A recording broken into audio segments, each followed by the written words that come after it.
Queridos irmãos, meus amigos, eu sou o pastor Everaldo aqui da Paraíba, já conheci de vocês, estou voltando aqui para gravar um vídeo, porque como uma pessoa que defendeu a, a candidatura e a eleição do presidente Bolsonaro, eu fui então cobrado pelos meus colegas, pelos meus correspondentes, pelas pessoas que convivem comigo. Pastor Everaldo, qual é o seu ponto de vista? O que é que o senhor achou dessa recuada, se é que houve recuada, do presidente da República depois dos episódios ocorridos em 7 de setembro, em Brasília, no Rio de Janeiro e principalmente na Avenida Paulista, em São Paulo e todo o Brasil?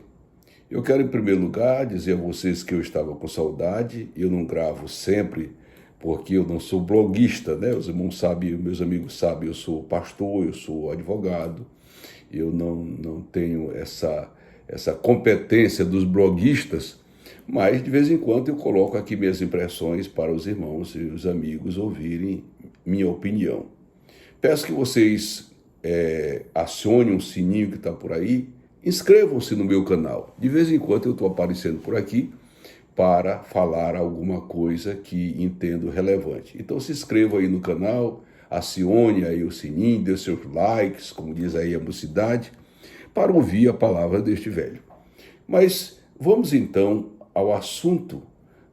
Eu pretendo gravar mais de um vídeo para não ficar muito longo para vocês, talvez 1 ou 2 ou 3 vídeos sobre esse assunto. Mas o tema da minha palavra hoje é quais os motivos que levaram o presidente da República, Jair Bolsonaro, a fazer aquele recuo, fazer aquela meia-culpa, aquele tipo de retratação com os ministros do Supremo e com outras autoridades que ele combatia e era combatido, o que levou o presidente da República a tomar essa decisão.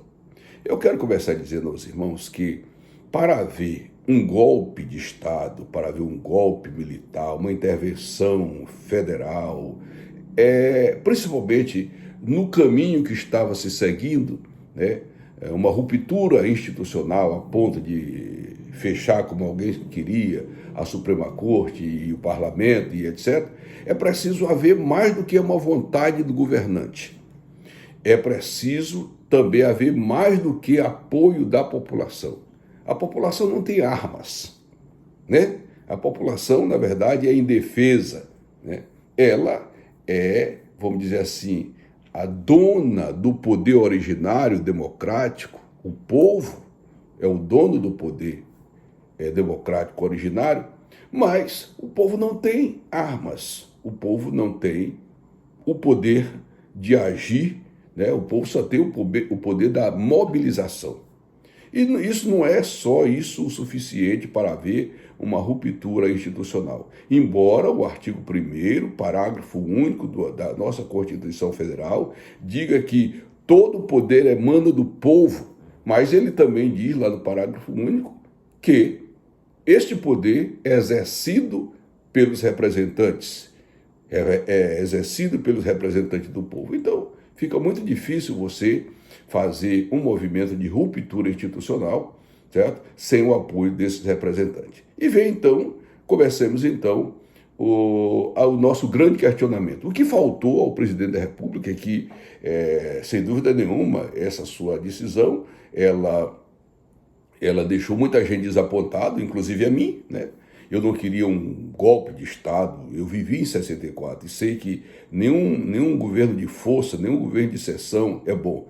A democracia, embora ela tenha os problemas dela, que são muitos, né? Na democracia as decisões são mais lentas, mas elas são mais eficazes, porque na democracia o debate, no debate surge o aperfeiçoamento das ideias. A ditadura nunca foi boa para ninguém. É tão tal que todas as ditaduras acabam caindo, né? E levando com elas muito sofrimento, sangue do povo, da nação, miséria, pobreza. As medidas de força não são nem bíblicas.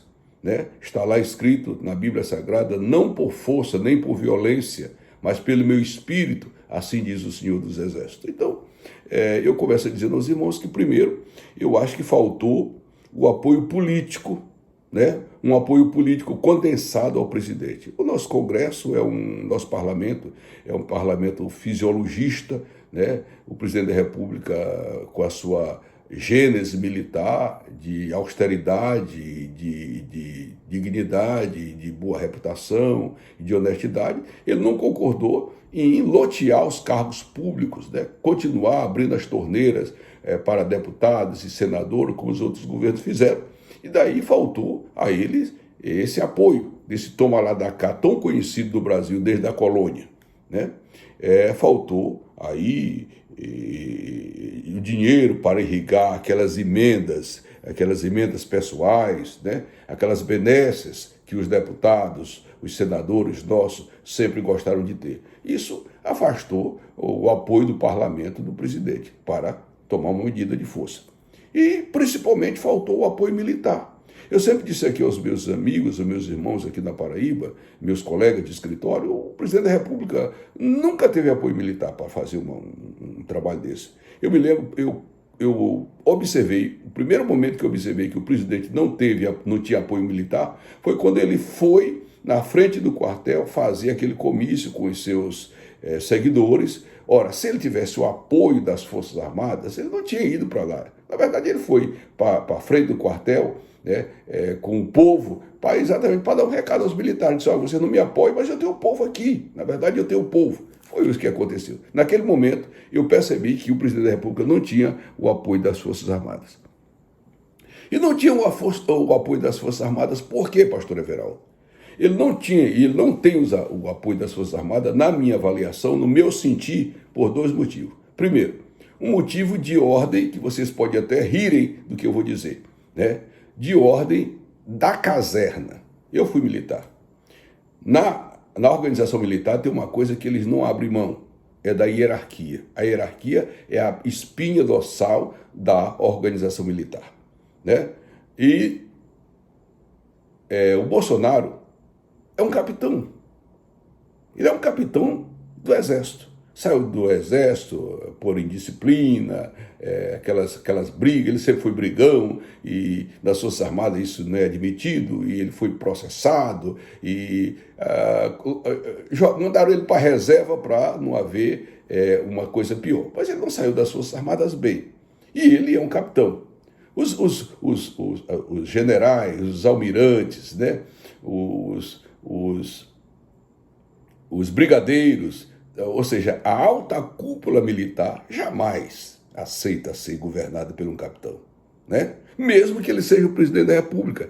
Eles aceitam porque estão debaixo das chamadas 4 linhas da Constituição, mas dentro da formação militar, eles não aceitam ser governado por um capitão.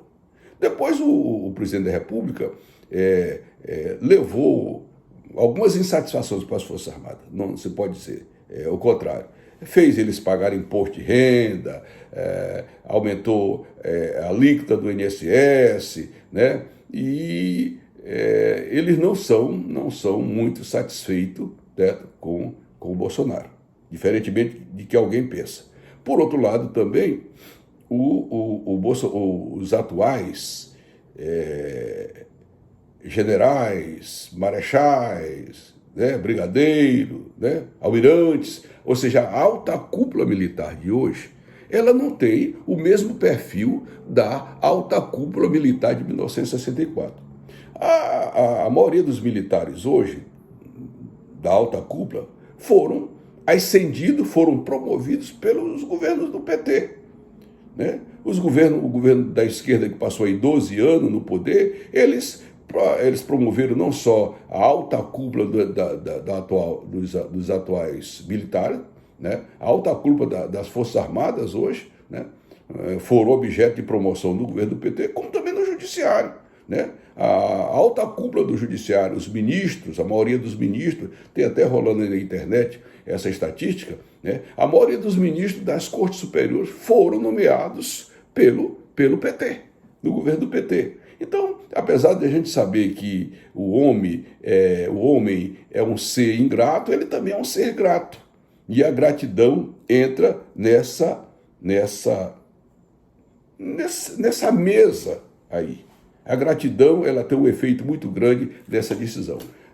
E como eu disse, os militares de hoje, eles são fruto da sociedade de hoje, né? Uma sociedade apodrecida pela corrupção, né? E a gente não pode aqui negar que não tem corrupção nas Forças Armadas, né? A prova disso é que vocês lembram o escândalo que houve daquele almirante, me parece, no caso de Angra dos Reis, né? Foi processado, aquele almirante e tal.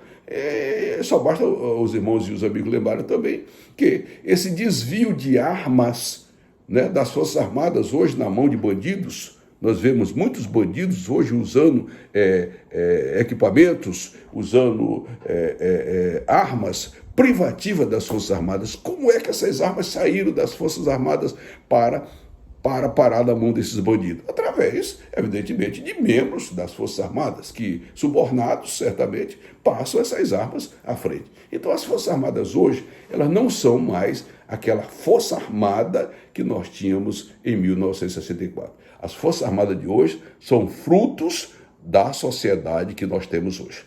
Vou, então, agora passar para o segundo vídeo, ainda do mesmo assunto, para não deixar vocês muito cansados.